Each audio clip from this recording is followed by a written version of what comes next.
Hello, who's your fans, who's your haters, and everyone in between. This is the Crimson Coliseum podcast, and today it's a little different here. I'm at Jack's house. We're going to be doing homecoming stuff. I'll probably do like a little game day vlog of like what we do It's for gonna be homecoming, epic. It's gonna be absolutely epic. even at whenever we're at 5 a.m. and I'm walking over to 100 Hall. That's going to be fantastic. But we're here to talk about the Nebraska It's game. gonna be a great Gonna game. be a great game. Big new kickoffs here. Gonna be here. We got Gus Johnson on the call. But Josh Johnson's calling the game. Gus Johnson. I think it's Joel Klatt on the color commentary too. So That's gonna be fun. and That's gonna be really fun. Except we won't be watching that. no, Be there. we'll be there. Yes, we'll get the vibe of Gus Johnson. We can do some imitations on Yes, in the band. We yeah, got yeah, that. yeah, yeah. We got that taken care of. But before we get into all the football stuff with 100, what's the 100 show gonna be like? So this show is called Strange Indiana, and pretty much what it's doing is it's kind of detailing both like fictional and real towns in Indiana. The first movement is called Hawkins. The first part of that is the Stranger Things theme, and then the second part is Never Ending Story, which Liam Lymau, is that how you say I it? think it's like Lymel. I Lymau. think. It was in a movie in the 80s, like a really like nerdy movie in the Wait, 80s. is Yes. it the one that I'm thinking of with the really, really sad scene with the horse and the? I've never seen it. All I know is that Dustin and his girlfriend sing it at the end of season 3, and it's like a really Yeah, big moment. yeah. I think I know exactly what that is, and people that have seen that movie. Oh, yeah. I have never seen Oh, it. it's really sad. It's a really I don't depressing know if movie. we should watch it then. But anyway. There's like a it's weird. We Yeah. could watch it tonight, maybe. But then the second movement's Kokomo by the Beach Boys for Kokomo, Indiana, which isn't what they're referring to in the song, Yes. obviously, but still, it's cool to have it. But yeah, like Aruba, Indiana, Jamaica, Indiana. Jamaica, Indiana. And then we got the last movement is Pawnee after the Parks and Rec fictional town. And so we got the Parks and Rec theme as well as 5,000 Candles in the Wind as the closer. And that's the Bye Bye Little Sebastian song. So that'll be really fun. Along, we'll also be doing Sing Sing Sing with the alumni band. Heck yeah, I'm ready for that. It's gonna be fun. I'm pretty pumped for the show. Yeah, Except and with the alumni band, I believe we are playing All Along by Chicago, I think is what. yeah, And Material Girl by Lady Gaga. Madonna. Oh, Madonna, sorry. Why I get those two confused all the How do you time? get Madonna and Lady Gaga confused? It's like I two completely different I eras. really think very eccentric, This guy. very eccentric female pop singers. But two completely different eras. Obviously two completely different eras. But like just He doesn't know. He doesn't know. I like my Sabaton, I like my JT music, and I'll be happy. JT music. And give me Brothers of Metal as well. My gosh. All right, Freaking Scandinavian rock. That's all I am. so let's get into Nebraska Yeah. history. You want me to get into that? I can do Nebraska. You can All right, focus on cool. Indiana. So Nebraska was founded in 1869. Nice. First season was 1890, which is on their field. Why does they have the 1890s? That's their first year as a football Yeah. team. They play in Memorial Stadium. It's very original. But I think it's the biggest of all the Memorial Stadiums in the It's Big Ten. us two and Illinois, right? Yes. Those are the three Big Ten Memorial Stadiums. Yeah. It's really funny to me. And their all-time record is 887, 438. And bowl record is 26 and 27, with their most recent bowl one coming the 2015 Foster Farms Bowl. And I think they're on a drought of going to a bowl game. They'll go to one this year. They'll probably go to one this They'll year. have like they're 5-1. They're not gonna win this. They'll need a generational collapse to not make it. Literally need to lose every single Every game game. for the rest of the season. They've Um, got some pretty cupcake teams in the rest of their yeah, schedule, so they should win. yeah. The record against Indiana right now is 9, 10, and 3. And those three came whenever ties were actually a thing. But Well, Nebraska is a newish Big Ten team, so that's why it's really low. they joined in like 2012. Like 2011, I think it was 2011, 2012. It was Penn State was the first big addition in like the In the 90s. 90s, and it was 11 for a while, and then Nebraska Yeah. joined And to then make it 12, Maryland and Rutgers joined in like 2014 to make it 14. and then The four new ones. yeah, And then their record this season is 5-1 and 2-1 in conference play. And their most recent game, because they had a bye this past week, is going to be they're facing they had Rutgers and they won 14-7.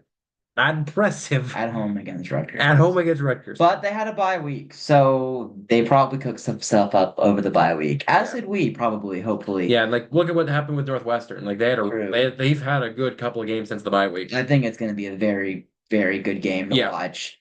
Like a very historic program, such as Nebraska, numerous national championships in think like the 70s and the 90s. The They were- Indiana basketball of college football. Yeah, like they used to be really, really good, and then they had a bit of a period of darkness, but now they're experiencing kind of a renaissance. Yeah. So kind of Indiana basketball. We'll see if the renaissance ever comes. But Hoosier hysteria is happening right now. yeah, but we're not there, obviously. Yeah, I'd rather not. Have to deal with that. Yeah, True. I think that it's very divided. Yeah. So anyway, going into the team stats for this game, Indiana, first off for Indiana, we have scored 47.5 points per game on offense, which is first in the Big Ten, along with our 515.7 yards a game, also first in the Big Ten. We are first in the Big Ten again in passing yards, 315.3 yards a game, 200.3 rushing yards a game, which is fourth in the Big Ten. We have a 54% third down completion percentage, which is first in the Big Ten, and 54 Oh, 63. 54 for 63. Is that what it is? Well, 54 percentage on 63 attempts. 63 attempts, which is Which is the least amount the least amount of third downs that a team has faced. Yeah. In the Oh, really? Yeah. We're first in the Big Ten. Oh, that's cool. And then on defense, we've allowed 14.8 points per game, which is fourth in the Big Ten. That number has been skewed up because of the last couple of Yes. And then total yards we're at 255.7 yards a game, which is second in the Big Ten. And then passing yards, we got 171.8 yards per game, which is sixth in the Big Ten. Passing yards allowed. Rushing yards allowed, we got 83.8 yards, which is a very, very good number, second in the Big Ten. And then the third down percentage for completion percentage for our defense is 31.6%, which is a very good number. That's fourth in the Big Ten. And then number of third down attempts we've forced is 76, which is 15. So 15th in the sense of they have set up the third lowest amount or fourth so lowest amount. Yeah, fourth lowest amount of third down attempts. All right. So that usually, and that like it's weird to like judge what is better, higher or lower third downs. Usually it means like Indiana's stopping them early, stopping those third downs early, and not getting into 2, 3, 4, 5 third downs in a drive. So it's good that it's lower, but also like I'd rather like it's good to see a lot of third down attempts versus a little in the sense of they're getting the third down and not first, second down, second. But if they only did one, if they were stopping them on third down, they'd have one third down. Yeah. But we have a 31.8. Yeah. Which is pretty good. Yeah. Very, very good. All right. And then heading on to Nebraska, they have scored 28 points per game, which is 10th in the Big Ten. 381.4 total yards, which is also 10th in the Big Ten. 244 passing yards and 136.7 rushing yards, which is 8th and 13th respectively. And third down percentage, they convert 43.8% of their third downs, which is 11th. And third down attempts is 78, which is 12th, which is the 12th least. Defensively, they have allowed 11.3 points per game, which is second. 72.5 yards, which is sixth in the Big Ten. Passing yards is 188.3 and rushing yards is 84.2, which is eighth and third respectively. Third down percentage is 35.4%, which is eighth in the Big Ten. And tied for ninth in the Big Ten is their third down percentage on 82 attempts. So it's going to be a strength on strength game with Indiana's offense versus Nebraska defense. What's really in my opinion, what's going to decide this game is passing. I agree. I agree because Nebraska's front seven, I think, is one of the best in the Big Ten. Yes. So it's going to come down to both us being able to pass the ball because their secondary is good, but it's not the strength of their defense. It's probably the weakest part of their defense. I know they've been having some like a corner, like a revolving door at that second cornerback spot Mm. behind Tommy Hill. Yeah. He's like who's a standout corner, but they need someone across from him. They haven't been able to find that guy yet this year. Oh, what So does that sound like? it's true.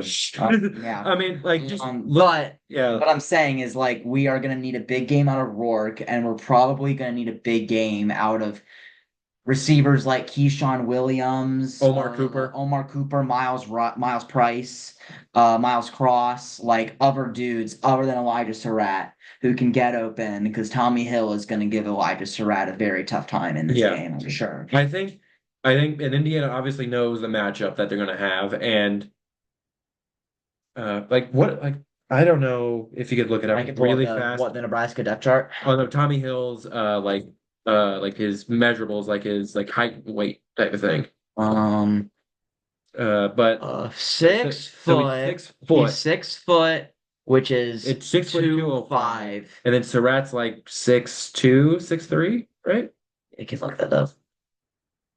But I think that Elijah Surratt Tommy Hill matchup's gonna be It's going to be fun to watch. yeah, I think 6'2", 209. they're pretty similar in size, so But yeah, it's going to Surratt, be yeah. I it's think going to be very interesting to see yeah, a how couple who inches. wins that. Yeah.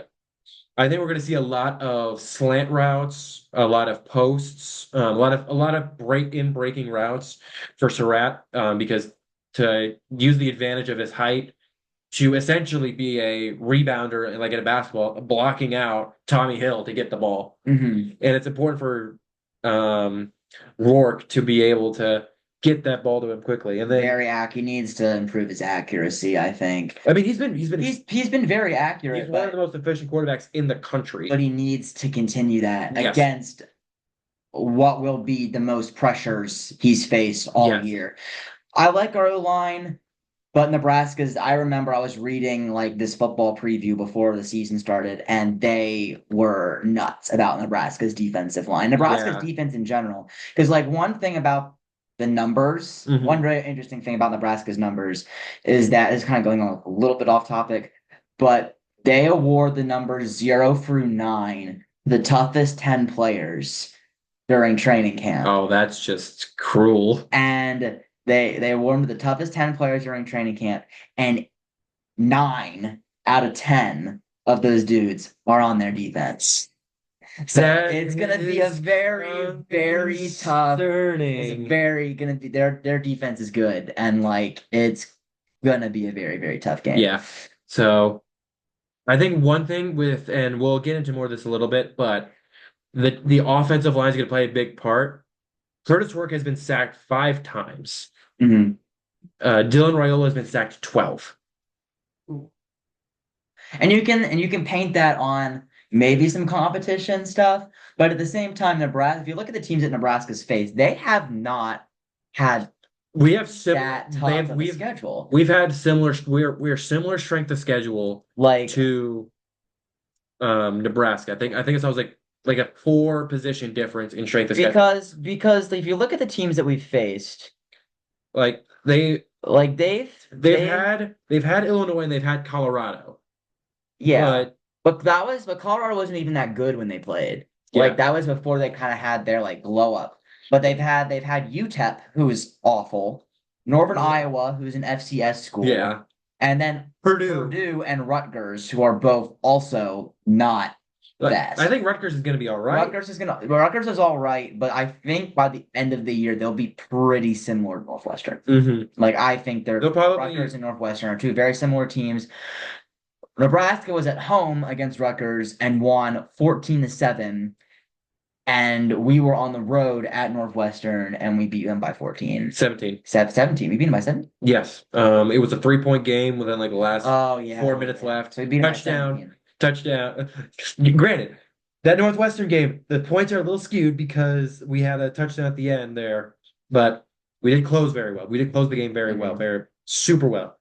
But nevertheless, like I've seen a lot of like stuff like online about Nebraska fans chirping about our strength of schedule, and buddies, y'all haven't played anyone else either. They played Illinois. They played Illinois, but Illinois is they went into OT against Purdue. Yes, Yes, and they could have easily lost to Purdue They if should have lost to Purdue, arguably. I Yeah. was watching that last play. If the Purdue O-line holds for just a second, they had their running back wide open because a linebacker was supposed to cover him that got the sack blitzed instead of Yeah, instead of covering him. covering. And Which like, yeah, the other I thing, bet he got chewed out in film because like he was like, good job getting the sack, but that was a dumb move. yeah, and then also like they were like tied with Purdue the entirety of that And they first blew half. two multiple leads. They blew two double-digit leads in that second half. Like, yeah, it was a close game. Very, It was a very. close game that probably shouldn't have been. But Well, that, you're talking Illinois, Purdue. yes, still in Purdue. Okay. And then I was talking about Nebraska, Purdue, yeah, where it was very, very close yes. until halftime. Nebraska was It was able to like pull away in the second half. three missed kicks with Nebraska. But the thing is that this is going to be a very, you want to go into individual stats real quick? Yeah, like but Nebraska special teams is a very big weakness for them. Yeah, which is one of our strengths. Yes. Because so going into individual stats real quick, we'll Yeah. continue the gap about overall stuff. Our passing leader is obviously the man, the myth, the legend, Curtis Rourke, 118 for 160 on passing attempts, 1,752 passing yards with 14 touchdowns and two picks, along with 21 rushing attempts, 44 yards and two touchdowns. Going with Rourke for a second.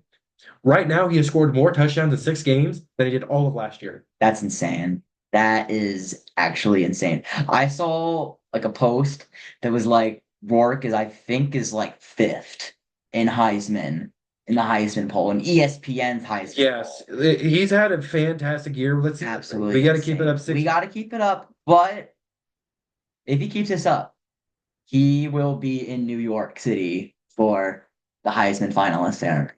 Okay, and here's my opinion with the Heisman. Okay, so is it top five or top three? I think it's top. I think it depends on the year. It depends. You have to reach like a certain percentage of votes, I think, in order to get I qualified. don't think he'll get the percentage of votes, and that's how I think he gets him. I think it's just going to be Ashton Janty and Travis Hunter, and that's it. No, I think they'll still bring someone else in. Probably Milrow. Probably They'll Milrow. probably bring in. I think it's gonna be those three guys plus Curtis Rourke. Hopefully. I think it's gonna be those four. But he's playing on Sundays next year. He's playing on Sundays. Absolutely. I saw a thing that he's gonna get like a third day, like a day free draft pick, like solid third day draft pick. Yeah, Not even like a fringe. Like he could go day two potentially. yeah. I think if he keeps it up, I think he can go day two. He's just got And a Heisman. Anyway, for rushing yards, Justice Ellison leads the Ninja Turtles with Ninja Turtle. 64 carries for 409 yards and six touchdowns with two receptions of 24 yards. And then he obviously leads a backfield that consists of Tyson Lawton, who has 63 carries for 329 passing yards and seven touchdowns. Gee whiz. Kalen Black, who has 163 yards and a touchdown, and Elijah Green, who has 157 yards and four touchdowns. Who has? Oh yeah, Curtis Rourke's got the rushing touchdowns. Yeah. But the Ninja Turtles, I love this backfield. Like it. They've been really fun to watch. And the one thing that also worries me about us versus Nebraska is that our offense is any offense is like this, of course, but especially ours, from what I've noticed, is a lot more efficient when we're able to run the football. And that's true. And whenever I was looking at it, all like going back through all the post game stuff, we have a lot of rushing yards. We have a lot of rushing attempts. Yeah. But that's because we have a lead for so long that we run to kill the clock. Yeah. We don't know what this team looks like when it's a close game. What's the game plan? And I think we do. Well, not towards the end of the game. That's what I'm saying. Not towards the end of the game. Yeah. But like I'm very impressed with. I think sometimes we struggle to get the running game going, and that's when our offense stalls. Mm-hmm. But at least against Northwestern and Maryland, I feel like we are able to get the running game going in the second half, which leads to more passing opportunities, which worries me because of this Nebraska. Yeah, but I also think here is they're probably going to key in on the pass a little bit because we have such a good passing attack. And they're going to trust their D line because I think they do. Do you I think? think they do it for free. Oh, they do I'm 4-3. pretty sure they I just thought they do it did for free. five. Someone does five D linemen. Hey, look, But Nebraska. uh, like I think with this game, it's going to be very, very important. Seems like they do a free five. Free defensive backs. Free defensive backs. Free down linemen. Does that mean that I think they might be the ones who do five linemen? Because it says Yeah. Three defensive backs, three linebackers, and three down linemen with two edge rushers on the side. yeah, Um, spread defense. Red defense. That's not right, is it? I don't know. But yeah, but like they have a very good D line and a very aggressive D line. We have a very good O line. Yeah. And should I get to our passing numbers real quick? Yeah. So for receptions, our leading receiver is Elijah Surratt with 29 receptions for 513 yards and two touchdowns. Waffle House is always open. Waffle House is always open. Hopefully he can get past Tommy Hill. Hopefully Tommy Hill does not shut down Waffle House. Yeah. This, At least this is going to be a very interesting matchup for sure. Is it We Texas? talked about it Is earlier, it Texas A&M or Mississippi State that has that receiver that has that the cornerback? blanket? The blanket. Texas A&M. Texas A&M. Okay, I was like, at least we're not playing Texas A&M where he's giving her Surratt a blanket. He's getting Surratt a blanket. That is honestly that's funny. That is a funny troll. That was a very funny troll. I was watching the Missouri game and like they were talking about it. I was like, that is absolutely hilarious. Mhm. And then on our defensive side, our leading tackler is the GOAT, Aiden Fisher, for 55 tackles, 21 solo, 3 tackles for loss, 1.5 sacks, and 1 pass defended. And then for pass defense, our best defender so far this season has been Amari Farrell from the Rover spot with 24 tackles, 9 solo, 1 sack, 1 tackle for loss, 1 pass defended, and 2 picks. And one thing that is big is that Jalen Walker is coming back tomorrow. That is huge. Because especially with an athletic quarterback like Dylan Raiola, aka well, I'll talk about his nickname later. I'll get to him. We'll get to him later. Get to him. But having Jalen Walker there with at least a mobile quarterback, Raiola doesn't really run the football when I was looking at his stats. He's probably a guy that's going to be moving around in the pocket to throw. Actually, no, he does run, but with his stats, I know why I didn't think to put his stats on there. He has gotten sacked so much for so long that it's in anytime he leaves the pocket, he just gets tackled. Like he has a lot of his O line is negative. He has a lot of negative rushing yards. We are I think another key thing for us in this game is our front seven needs to play like it does in like the first and fourth quarters of the Nebraska, the Northwestern and Maryland games, and they need to step it up and like pressure Raiola because this O line is not great for Nebraska. Yeah, and I think we'll kind of see what we did with Maryland with Mikhail Kamara just being there every time. Yeah, like forcing bad throws, forcing turnovers. Hopefully, I think a big thing for our defense is gonna be forcing some turnovers. We have not done. We have not been which isn't the worst thing in the world of not forcing turnovers. It's not the worst. They've been able to get stops when they needed to. They've been decent in that regard. Yeah, like they need to force a turnover. Yeah, I don't think we win if we don't force a turnover tomorrow. I was gonna say that. I think we still can. Maybe because like a 3 and out is basically like it's still a turnover. This has the same effect. It has the same effect of like driving down the field and throwing a pick in like enemy territory. Yes. But in 20 and I'm just comparing this to 2020 season. Both were really good starts of the season. The thing that Indiana's defense did a lot was turn the ball over, but they relied on a lot of weird blitzes to do that. With like Micah McFadden coming off the edge. Just trying to think of those guys. Cam Jones. Trying to think because like I know Ryder Anderson was at Ole Miss in 2020, so I can't. It's not him. Up to 2020. Well, you don't need to. You don't need to. But a lot of cornerback blitzes, a lot of weird stuff, like with Taiwan Mullen.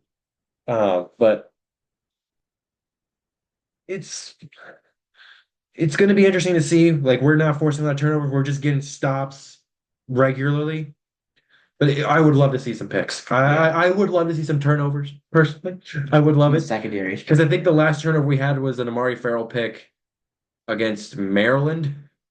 Yeah, which is like And then the previous game before that was we had a couple picks again. fumbles. Well, we've had some fumbles. Yeah, we've had some fumbles.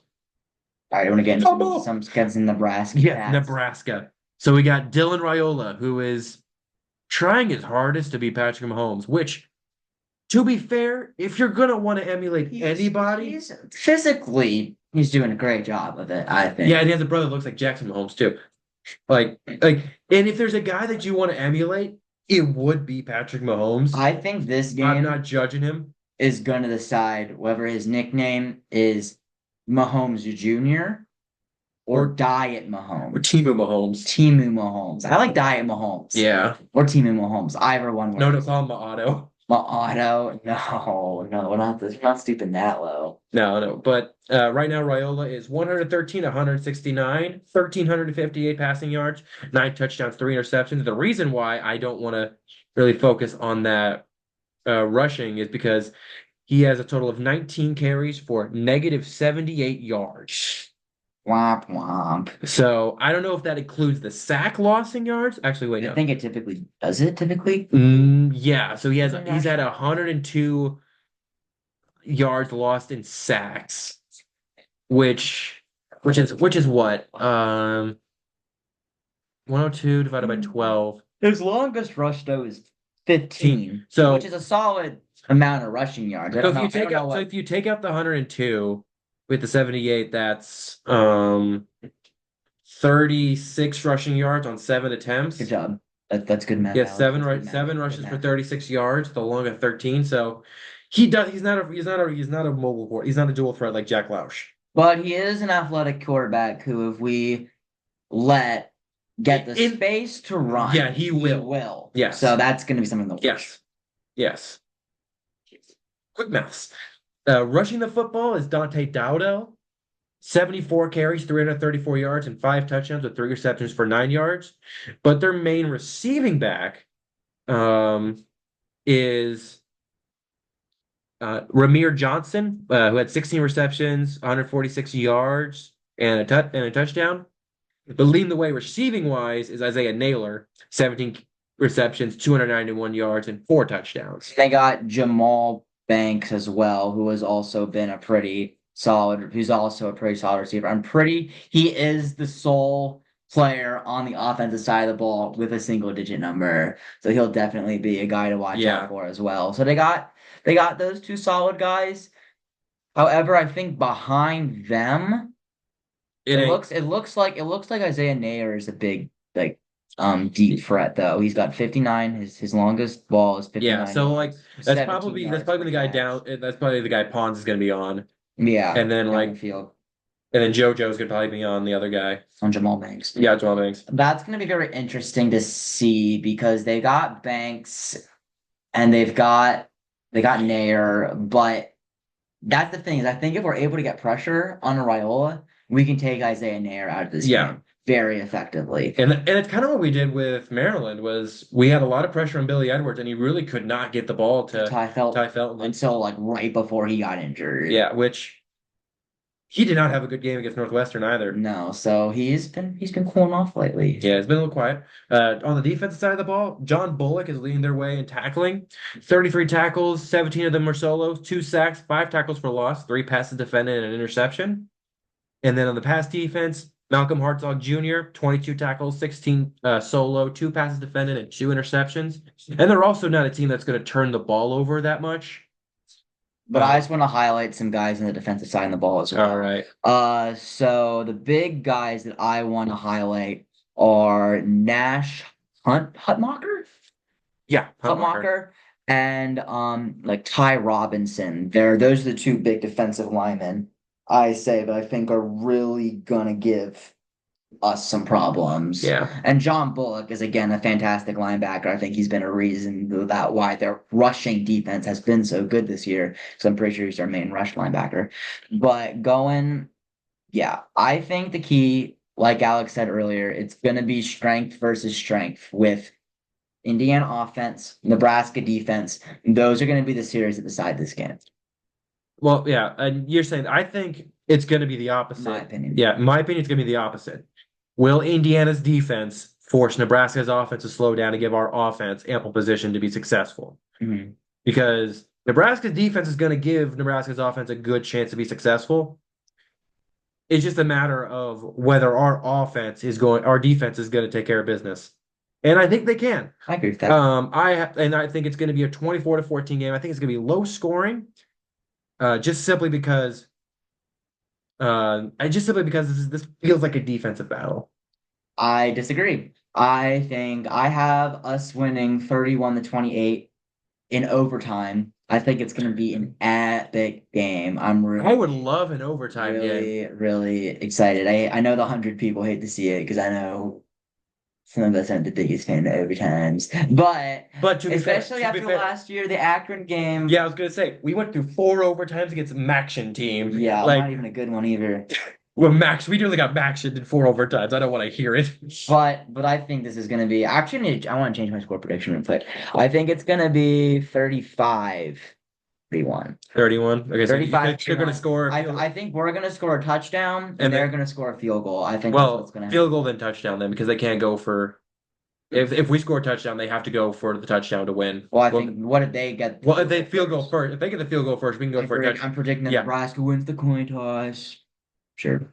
We win I'm just we're saying gonna get the ball and we've we're been gonna awful at score. coin tosses this year. We've only won one. Yeah, so that's a pretty fair prediction, I think. Yeah, I think it's pretty fair. Watch, we get the coin toss and we get a kickoff return touchdown. That'd be crazy. That'd be insane. But that's gonna be it for today. Thank you all for watching. Make sure to like, comment, subscribe on YouTube, share on all platforms, and then really I'm gonna ask you, have you ever been in a corn maze? I have. I like corn mazes. Corn mazes are cool. And who got you lost? Who got- Oh, Eric.